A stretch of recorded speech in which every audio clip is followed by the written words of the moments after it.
Nutrients ఇచ్చాం, 90% drip irrigation subsidy ఇచ్చాం. ఇంకో పక్క ఎక్కడైనా గిట్టుబాటు ధర రాకపోతే మార్కెట్ ఇంటర్వెన్షన్ చేశాం. అదే మాదిరిగా యూరియా గాని ఫెర్టిలైజర్స్ గాని ఒకటి హామీ ఇస్తున్నా, ఏ రైతుకు యూరియా కొరత రానికుండా చేసే బాధ్యత నేను తీసుకుంటానని మీ అందరికీ హామీ ఇస్తున్నాను. రైతులను కోరుతున్నా, మీరు కూడా ఎంత యూరియా కావాలనో అంతే వాడండి. అప్పుడు మనకి ఇబ్బందులుండవు. కేంద్రం మొన్నైతే నేను ఫోన్ చేసి అడిగితే వెంటనే 7 రేకులు ఇచ్చారు. భవిష్యత్తులో కూడా అవసరం మేరకు ఎరువు తెప్పిస్తామని చెప్పి కూడా నేను మీకు తెలియజేస్తున్నా. ఆర్థిక కష్టాలున్నా అండగా నిలిచాం కాబట్టి అన్నదాత సుఖీ భవ సూపర్ హిట్ అవునా కాదా తమ్ముళ్ళు అడుగుతున్నా. అన్నదాత సుఖీ భవ, అన్నదాత సుఖీ భవ. తమ్ముళ్ళు, ఉమ్మడి రాష్ట్రంలో దీపం పథకం తెచ్చి మహిళల వంటింటి కష్టాలు తీర్చాం. నేడు మళ్లీ దీపం 2 పథకం ద్వారా ఉచితంగా 3 సిలిండర్లు సంవత్సరానికి ఇస్తున్నాం. ఇప్పటికీ 1704 కోట్లు ఖర్చు పెట్టి 2,45,00,000 సిలిండర్లు మహిళలకు అందజేశాం. ప్రతి ఇంటికి వెలుగులు నింపాం కాబట్టి దీపం 2 సూపర్ హిట్ అవునా కాదా అని అడుగుతున్నా.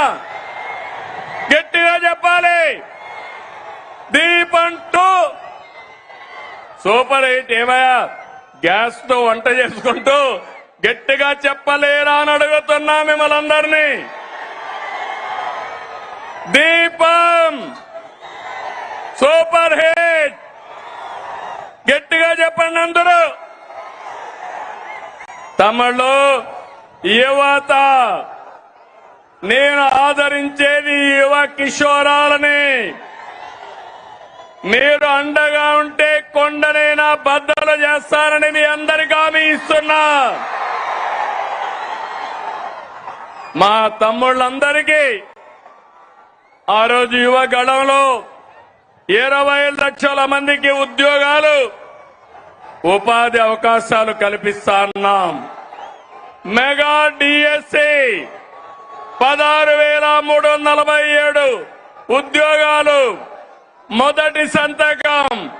సంవత్సరంలో ఉద్యోగాలు ఇచ్చామా లేదా తమ్ముళ్ళు అని మిమ్మల్ని అడుగుతున్నా. ₹1 అవినీతి లేదు. మెరిట్ ప్రకారం ఇచ్చాం. అది ఈరోజు ఎన్డీఏ కూటమి యొక్క కమిట్మెంట్ అని చెప్పి నేను మీకు తెలియజేస్తున్నా. నైపుణ్య శిక్షణ ద్వారా 1 లక్ష మంది యువతకు ఉద్యోగాలు ఇచ్చాం. గత ప్రభుత్వం 10 లక్షల కోట్లు అప్పులు చేసి మనం 1 సంవత్సరంలో 10 లక్షల కోట్లు పెట్టుబడులు తెచ్చాం. ఇది మన గుడ్ విల్, ఇది మన బ్రాండ్.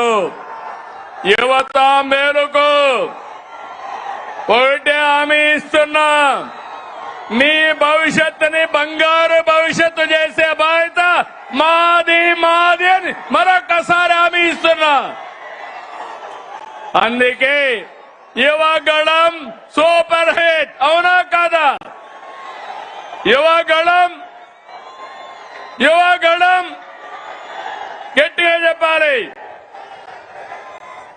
తమ్ముళ్ళు, నేను కొత్తగా మీరు ఆలోచిస్తే 1 ఫ్యామిలీ, 1 కుటుంబం, 1 పారిశ్రామికవేత్త. ఒకప్పుడు నేను ఐటీ మాట్లాడాను. ఇంటింటికి 1 ఐటీ చదువుకున్న వాళ్ళు ఉండాలన్నాను. నా మాట విన్నారు.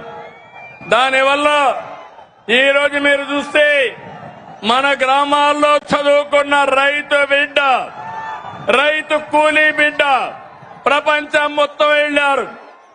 ఆ దేశంలో ఎక్కువ ఆదాయం సంపాదించారు.